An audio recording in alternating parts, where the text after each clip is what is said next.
Bonsoir à tous. Bonsoir. Est-ce que tout le monde est là? Oui. Ça résonne un petit peu. Qui c'est qui se considère être comme un enfant?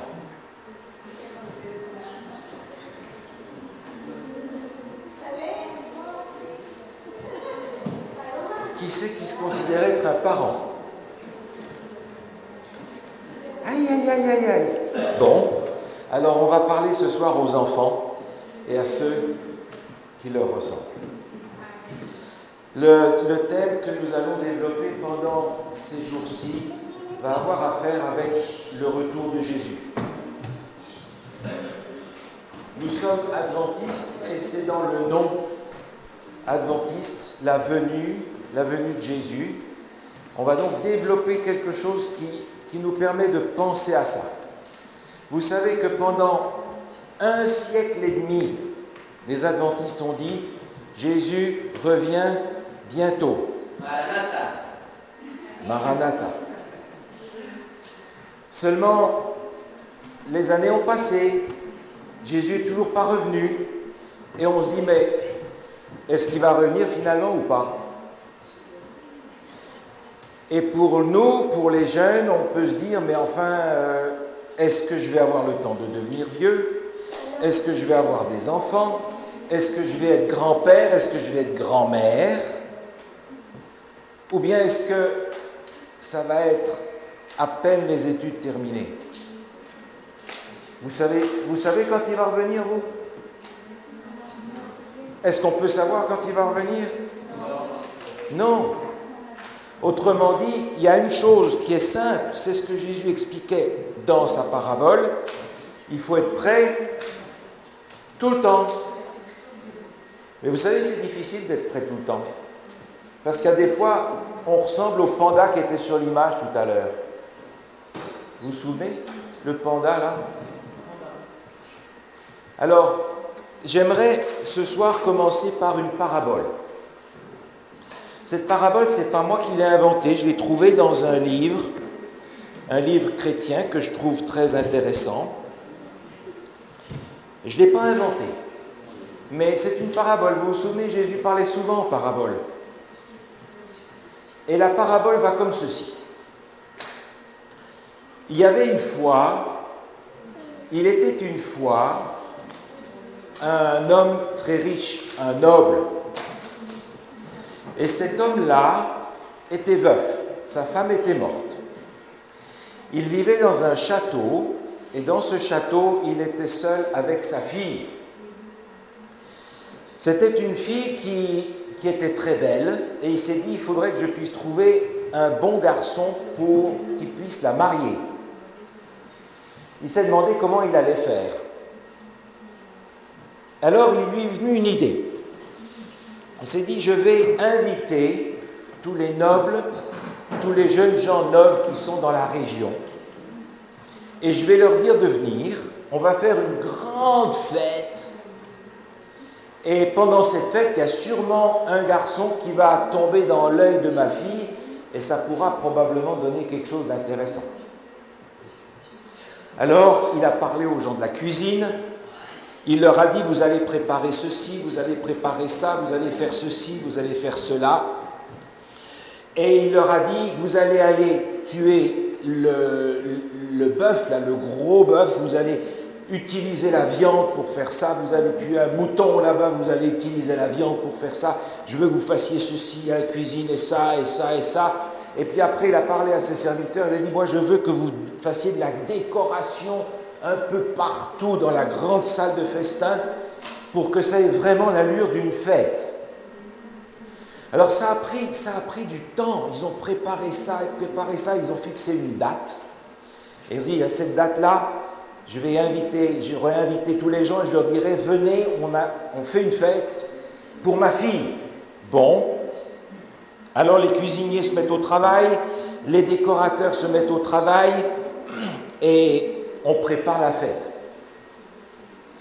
Et puis la jeune fille, elle a affaire à ses servantes qui commencent à lui préparer une robe particulière avec des froufrous, avec des rubans, avec enfin tout ce qu'une fille peut mettre dans son vêtement pour avoir l'air plus belle que d'habitude. Et le temps passe, et puis on se prépare, et finalement arrive le jour où tous les garçons de la région, de la noblesse, doivent venir pour faire une fête en l'honneur de cette jeune fille.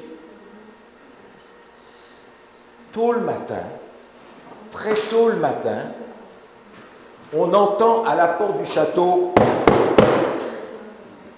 les gardes étaient à peine réveillés. Qu'est-ce que c'est que ça? C'est pas encore le moment qu'ils arrivent, ces garçons. Alors ils vont à la porte et ils ouvrent un petit peu pour voir, et c'est un mendiant qui arrive. Et mais qu'est-ce que tu fais là, toi?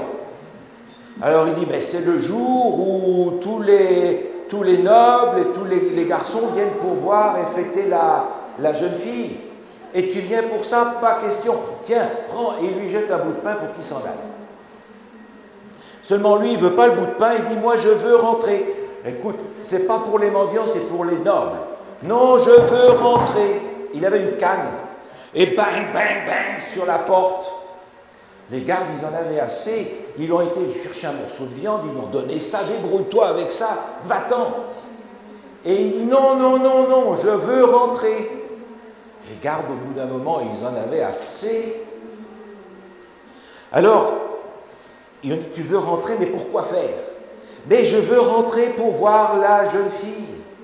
Ah, oh, pas moyen de se débarrasser de ce mendiant. Pas moyen. Alors il le laisse rentrer. Et puis alors, dans la cour du château, il y avait des servantes, il y avait des gardes, il y avait... Et puis il dit, alors qu'est-ce que tu veux faire? Moi, je veux marier la jeune fille. Tout le monde éclate de rire, mais oui, le mendiant qui veut marier la jeune fille. Alors, ça faisait du bruit. Alors, les gens de la cuisine sont sortis. Ils disaient, qu'est-ce qui se passe ici? Alors, les gardes m'ont dit, mais t'imagines, regarde, ce vieux mendiant-là, il veut marier la jeune fille. Ah, tout le monde éclate de rire, ils éclatent de rire. C'est un mendiant, mais qu'est-ce que tu crois quoi? Alors, ça fait du bruit, il y a des gens qui sortent, ils viennent voir, et puis ils demandent, qu'est-ce que c'est ce bonhomme-là? Ah ben c'est le mendiant qui veut marier la jeune fille. Extraordinaire! Il est fou! Tout le monde rigole. Alors ça a fait un attroupement dans la cour du château. Pendant ce temps-là, la jeune fille était dans sa chambre avec ses servantes et elles étaient en train de lui installer sa robe parce que quelque temps après, tout le monde devait arriver. Et puis par la fenêtre du château, elle entend du bruit en bas. Alors elle dit, mais c'est quoi ce bruit-là? Alors la servante va regarder à la fenêtre, et puis il dit, oh mais je ne sais pas, je vois un bonhomme, là, un mendiant, et il y a tout le monde autour. Alors la jeune fille vient voir, elle regarde, et puis elle se rend compte qu'ils sont tous en train de rire parce que le mendiant a dit, moi je veux marier la jeune fille. Tout le monde était en train de rire de cet homme. Mais elle regarde et dit, mais je vais aller voir ce gars-là. Alors ce servant dit, tu vas aller voir le mendiant? Alors bah oui, je vais aller voir ce que c'est. Alors elle descend avec sa robe, etc. Il n'y avait encore personne, tout le monde n'était pas encore en place pour la fête. Et puis elle arrive là, et quand on voit la jeune fille arriver, on lui fait de la place pour qu'elle puisse venir. Il dit, qu'est-ce qui se passe ici? Alors le mendiant lui dit, mais voilà, je suis venu, je voudrais vous marier. Alors, elle le regarde droit dans les yeux et elle dit, tu veux quoi? Je suis venu pour vous marier. Puis il y a un long silence. Elle regarde ce bonhomme et puis elle lui dit, vous êtes venu pourquoi? Je suis venu pour vous marier. Alors elle répond, ok, dans 1 an et 1 jour. Alors le mendiant dit, ok, dans 1 an et 1 jour, je serai là. Alors, tout le monde éclate de rire, et puis ses servantes qui étaient à côté d'elle disent, ah, t'as vraiment trouvé le bon truc pour t'en débarrasser de ce mendiant? Elle sourit, elle ne dit rien. Elle remonte dans sa chambre. Le mendiant s'en va. clopin-clopant, avec sa canne, et il disparaît. Un moment après, arrivent sur des chevaux les garçons bien décorés, avec des pompons, avec toutes sortes de choses, les chevaux avec toutes sortes de décorations. Ils arrivent les uns derrière les autres, avec leurs serviteurs, etc. On les fait rentrer dans la cour du château, on les reçoit dans la salle du festin, les uns après les autres, ils viennent pour faire la fête de la jeune fille.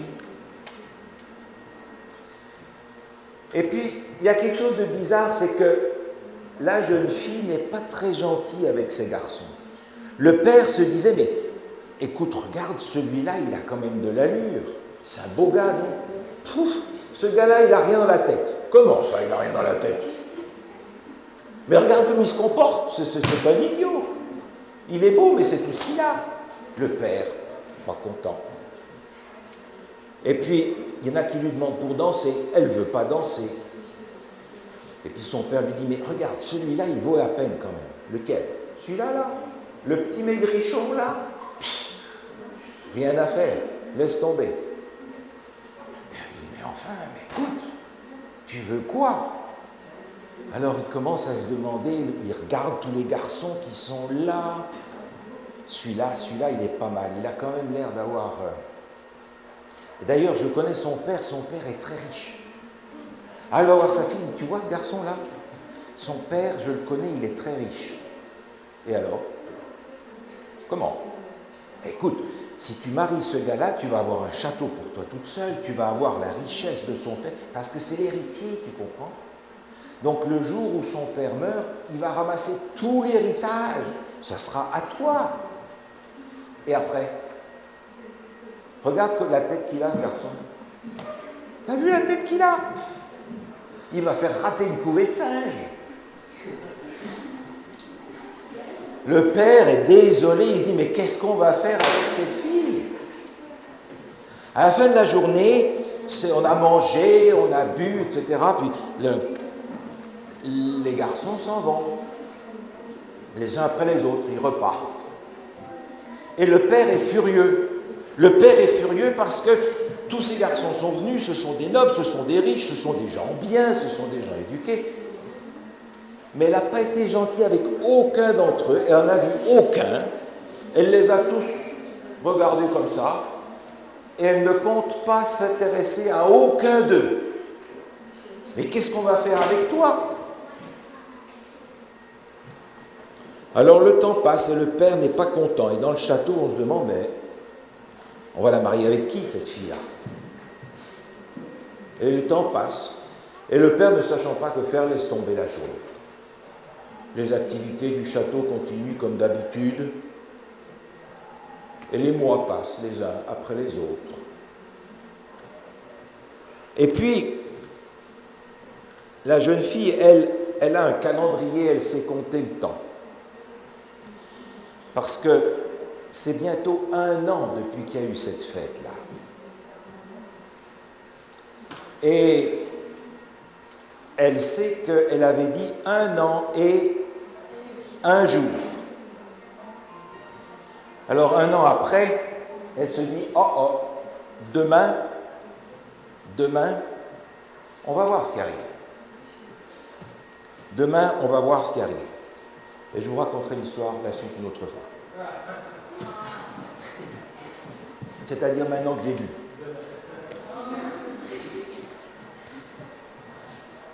Le lendemain matin, il ne se passe rien. Il ne se passe rien. Elle est un peu nerveuse, elle va souvent à la fenêtre. Et la journée passe, et il ne se passe rien. Et un peu avant le coucher du soleil, il y a un garde qui donne l'alerte et qui dit, il y a une armée qui arrive. L'armée qui arrive, tous les soldats sortent, prêts à aller à leur poste. Une armée qui arrive. En fait, ce n'était pas une armée, c'était en tout cas un grand groupe de soldats sur leurs chevaux qui arrivaient gentiment, lentement. Et au fur et à mesure qu'ils approchent, ils se rendent compte qu'ils sont tous décorés et qu'en réalité, ils sont 60 et ils sont en train d'entourer un cheval avec sur ce cheval un personnage. C'est un cheval blanc. Ce personnage est tout décoré. Et ils avancent lentement vers le château. Ils disent, mais c'est quoi ça? Et la jeune fille est à la fenêtre et elle se dit, ah ah. Ça, on peut le traduire dans toutes les langues. Ah ah. Et ils approchent, et ils approchent. Et on se rend compte qu'il y a là une escorte extraordinaire qui arrive. La jeune fille descend. Elle va dans la cour pour recevoir cette escorte qui arrive. Son père lui dit, mais tu connais ces gens? Mais oui, bien sûr. Comment ça? Tu vas voir. On ouvre les portes. Les soldats rentrent. Ils entourent celui qui est assis sur le cheval blanc. Arrivé dans la cour, il descend élégamment de son cheval. Il vient saluer la jeune fille. La jeune fille lui tend la main. Et son père lui dit, mais c'est qui ce gars-là? Et se retourne vers son père et lui dit, cet homme-là, c'est le mendiant. Ah! Mais en fait, c'est le fils du roi, l'héritier, le prince héritier. C'est le prince héritier. Et il est venu pour me marier 1 an et 1 jour après, comme je lui ai dit. Mais il dit, mais comment tu savais que c'était l'héritier, le fils du roi? Alors il lui dit, regarde, quand j'ai vu cet homme, je n'ai pas vu ses vêtements, je n'ai rien vu d'autre, j'ai vu ses yeux et il y avait dans ses yeux un regard royal. Il n'a pas dit grand-chose, mais dans sa voix, il y avait la voix d'un roi. Peu importe comment il était habillé, ça m'est égal, je savais que c'est le prince héritier, le fils du roi. Et ce jour-là, ils se sont mariés, et comme les histoires se terminent, ils se marièrent, ils furent très heureux, et ils eurent beaucoup d'enfants. Vous voyez l'histoire? Vous avez reconnu l'histoire?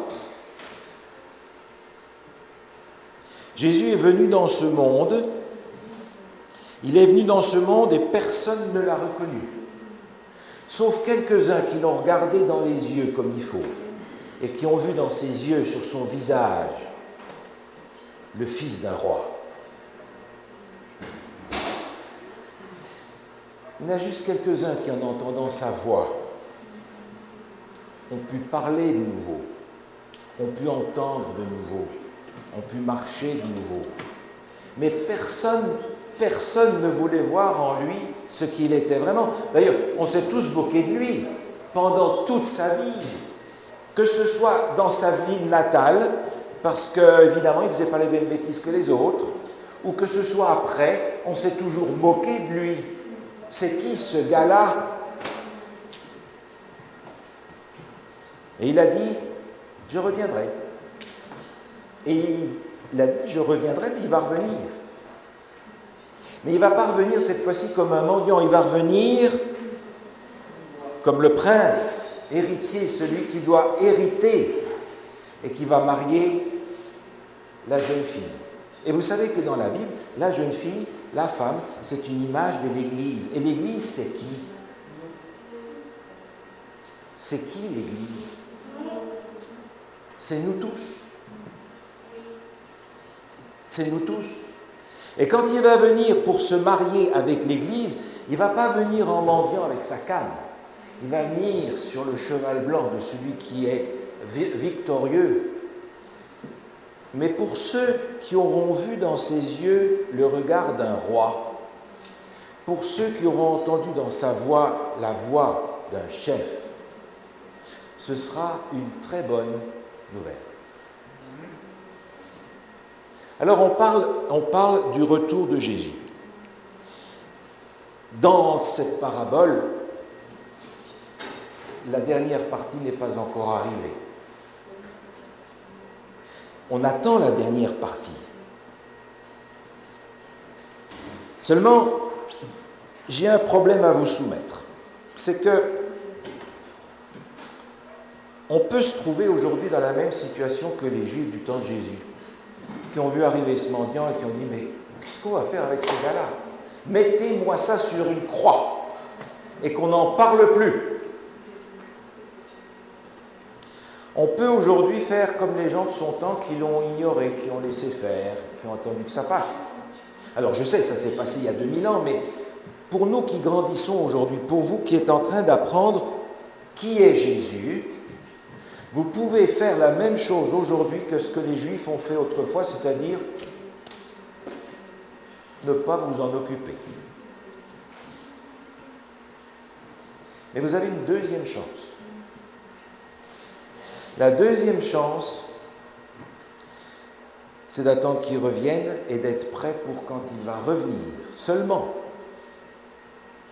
si vous n'en avez rien fait pour quand il est venu la première fois et que vous ne l'avez pas vu, parce que en fait c'est seulement ici qu'on en parle,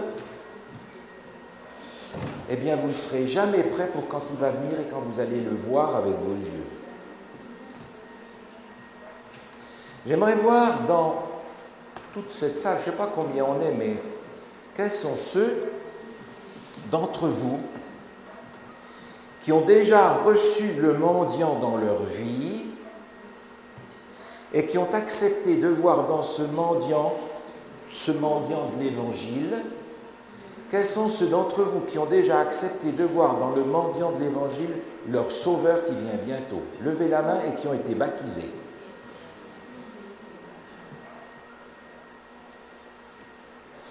Alors j'aimerais parler aux autres, parce que les autres, si vous voulez être prêts pour le retour de Jésus, il va falloir que vous le receviez quand il vient la première fois. Il va falloir que vous receviez le mendiant d'abord.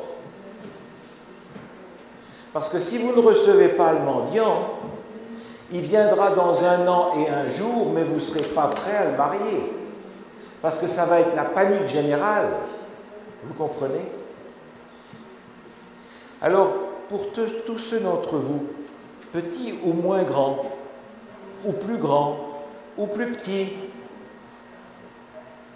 qui n'ont pas encore accepté le mendiant qui s'appelle Jésus et qui est présenté dans les évangiles, j'aimerais vous inviter aujourd'hui à recevoir Jésus dans sa première visite pour être sûr que vous soyez prêts quand il viendra pour la deuxième fois.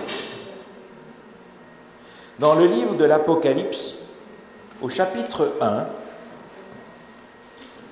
Apocalypse chapitre 1, il y a un texte qui est extrêmement curieux.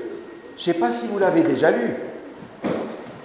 Apocalypse chapitre 1, au verset 7, il est écrit ceci. Voici, il vient avec les nuées. Il est question de qui? Il est question de qui? De Jésus. Voici, il vient avec les nuées et tout œil le verra. Même ceux qui l'ont percé. Et toutes les tribus de la terre se lamenteront à cause de lui. Ça veut dire quoi ça? Toutes les tribus de la terre se lamenteront à cause de lui. Ça veut dire qu'ils seront contents ou ça veut dire qu'ils sont fâchés de le voir? Ils seront contents ou ils seront fâchés de le voir? Ils seront fâchés et ils auront peur. Pourquoi? Pourquoi? Parce qu'ils ne sont pas prêts. Parce qu'ils n'auront pas reçu la première fois qu'il est venu. Parce que le mendiant, ils l'auront mis à la porte. Alors, quand il arrive en bois, ce ne sera pas une bonne nouvelle. Et vous avez remarqué ce que dit le texte dans l'Évangile selon Matthieu, c'est la même chose. Toutes les tribus de la terre se lamenteront. Toutes les tribus, c'est beaucoup ou c'est pas beaucoup? C'est presque tout le monde. Vous réalisez ça? Vous réalisez que quand Jésus va revenir, presque tout le monde sera fâché de le voir venir et se dire catastrophe, Jésus revient.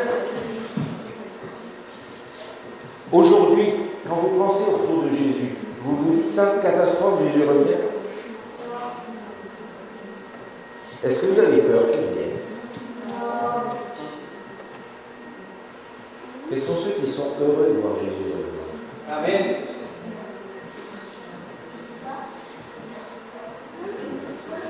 Quels sont ceux qui sont heureux de voir Jésus revenir?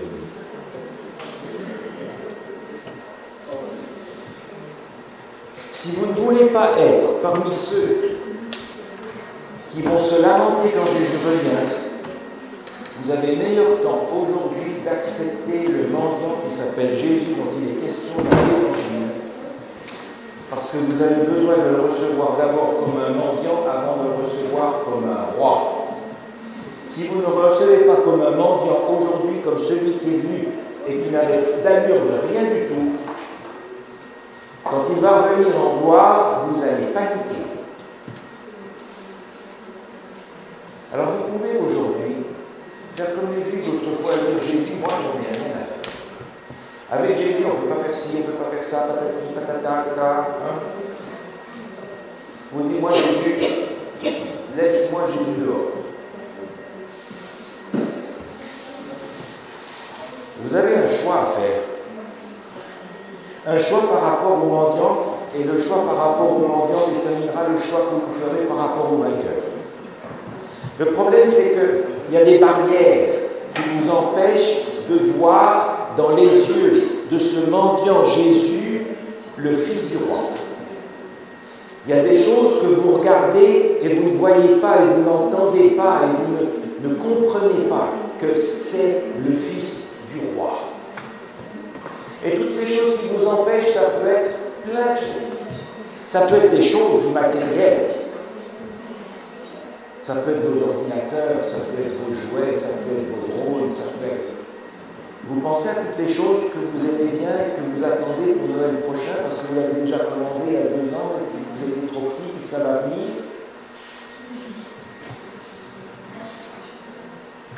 Et puis, il peut y avoir des amis qui vous empêchent de voir dans les yeux de Jésus qui il est. Vous avez des amis comme ça?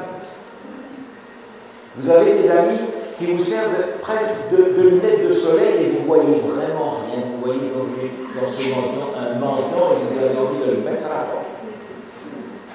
Vous avez des amis comme ça qui sont comme pour vous des lunettes de soleil, vous ne voyez rien parce qu'ils vous parlent d'un tas d'autres choses et ils vous occupent avec un tas d'autres choses et finalement le mendiant, il est encore à la porte.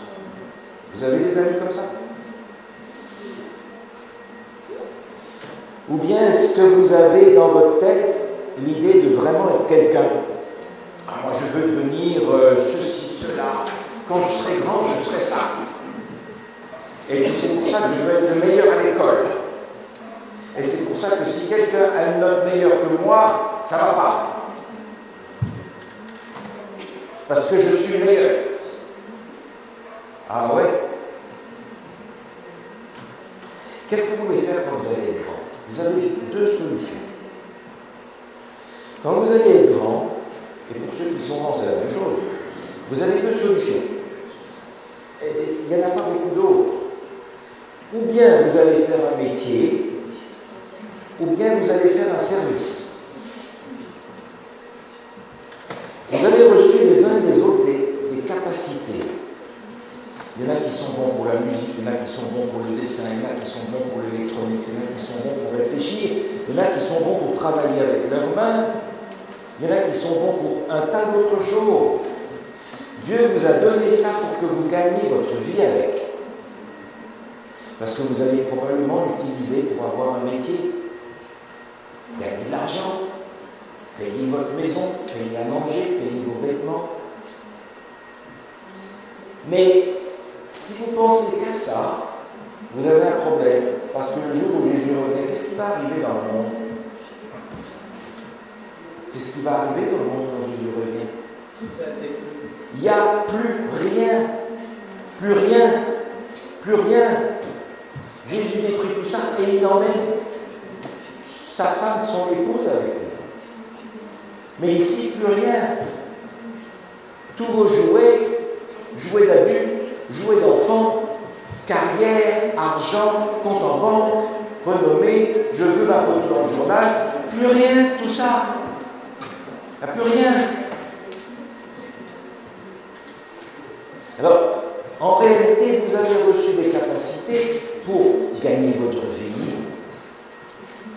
Mais Dieu ne veut pas que vous fassiez un métier seulement. Dieu veut que vous fassiez aussi un service. C'est-à-dire que si vous êtes mécanicien, ce que Dieu veut, c'est que dans le garage où vous travaillez, il y a des gens qui vous disent « T'es pas comme les autres, toi, comment ça se fait ?» Et vous avez quelque chose à dire. Si vous travaillez dans un laboratoire, Jésus veut que les autres qui travaillent avec vous vous disent « Comment ça se fait que tu ne fais pas ceci, que tu ne fais pas ça là? Comment ça se fait que tu n'es jamais là le samedi ?» Et là, vous avez quelque chose à dire. Si vous travaillez dans une école, vous avez des choses à dire. Vous allez avoir peut-être des jeunes dans vos mains qui vont être désespérés parce que papa est parti d'un côté, maman est partie de l'autre, et ils se battent.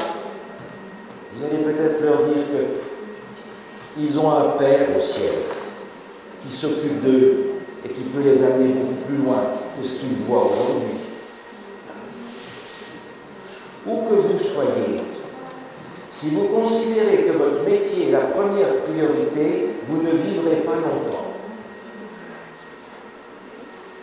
Si vous considérez que le service, c'est votre priorité, vous vivrez éternellement.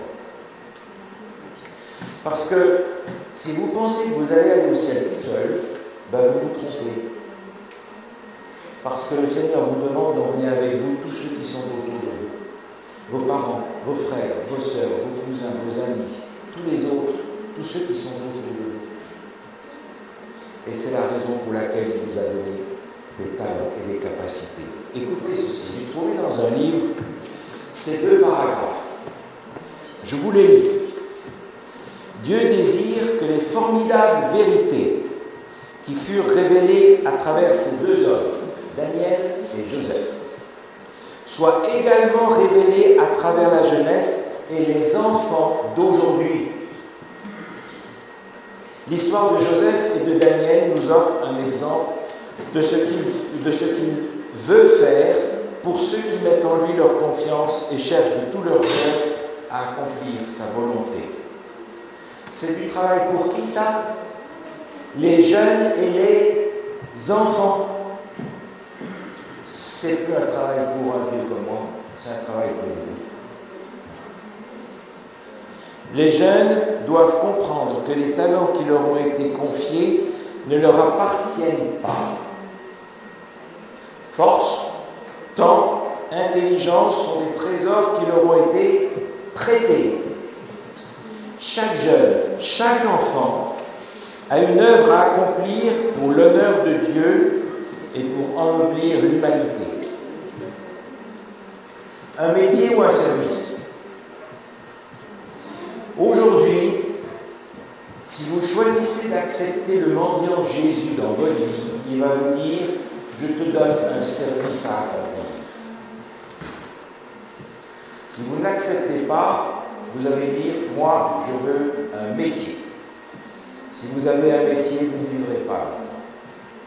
Si vous avez un service, vous vivrez éternellement. C'est à vous de choisir. Et si on parle justement pendant ce camp meeting du retour de Jésus, c'est parce qu'on ne sait pas quand il revient. Et Dieu a besoin de jeunes et d'enfants pour faire ce travail-là. Vous avez remarqué dans ce texte, il n'est pas dit on va aller chercher les vieux intelligents. Il a dit on va aller chercher les enfants et les jeunes. C'est qui ça? C'est vous. Pas les vieux. C'est vous. Et Dieu compte sur vous. Est-ce que vous allez le laisser tomber? Est-ce que vous allez mettre le mendiant à la porte? Ou est-ce que vous allez attendre son retour avec joie? Il y en a qui verront le Seigneur Jésus revenir avec joie. Il y en a qui verront le Seigneur Jésus revenir avec de la panique dans leur cœur. La différence, c'est ce que vous allez choisir maintenant. Pas à ce moment-là. C'est ce que vous allez choisir maintenant. Et pendant ces quelques jours qu'on va passer ici, j'aimerais qu'un certain nombre d'entre vous prennent la décision de recevoir Jésus comme leur sauveur aujourd'hui, pour que demain ils soient contents, heureux, épanouis, réjouis de le voir.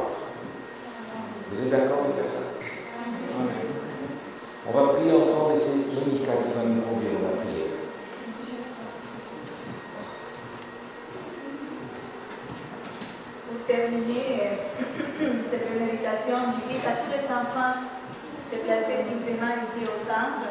J'invite les plus grands, les parents. On va les entourer simplement et on va faire une prière pour partir. C'est correct? J'invite tous les enfants à venir ici au centre. On prie ensemble. Notre Dieu, notre Père, ce soir nous voulons te remercier pour le jour de sabbat qui a commencé. C'est un jour de paix, c'est un jour de repos. C'est un jour où tu veux nous rencontrer, c'est un jour où tu veux nous parler. Et nous te remercions, Seigneur, de nous parler par les Écritures, par l'exemple de Jésus. Mais ce soir, nous voudrions que tu ouvres nos yeux pour comprendre que si nous voulons être heureux quand Jésus revient, si nous voulons attendre son retour sans peur et avec joie, nous avons des choix à faire aujourd'hui. Nous te remercions, Seigneur, de ce qu'un certain nombre d'entre nous ont déjà fait ce choix, ont été baptisés, ont accepté Jésus comme leur sauveur personnel. Mais alors que nous avons les yeux fermés et que nous pensons à toi, Seigneur, à ce que tu as fait quand tu es venu il y a longtemps pour qu'on puisse être sauvés, je voudrais, Seigneur, te demander que tu mettes dans le cœur de ceux qui ne t'ont pas encore reçu, simplement de lever la main en disant « Je veux me préparer pour te recevoir bientôt, avant que tu reviennes ». Je vous invite à lever la main, ceux qui n'ont pas encore reçu, ceux qui n'ont pas encore été baptisés, ceux qui n'ont pas encore dit « Jésus, tu es mon sauveur ». Levez la main, personne ne regarde si ce n'est Jésus. Seigneur, je voudrais te demander de mettre dans le cœur de chacun de ces jeunes le désir de te servir, le désir de te donner leur force que tu leur as prêtée, leur temps que tu leur as prêté, leur intelligence, leur capacité que tu leur as prêtée, pour te dire simplement merci d'être mort pour nous pardonner nos péchés et pour nous conduire dans la vie éternelle. Seigneur, nous voulons te remercier de ce que tu as fait. Aide-nous à prendre conscience que c'est une bataille à livrer entre la vie et la mort, mais que quand Jésus reviendra, tu nous invites à vivre toujours avec lui. Seigneur, ouvre nos yeux, ouvre nos cœurs, et mets-y la paix, mets-y l'espérance, et mets-y l'amour, nous t'en prions. Au nom de Jésus. Amen. Amen.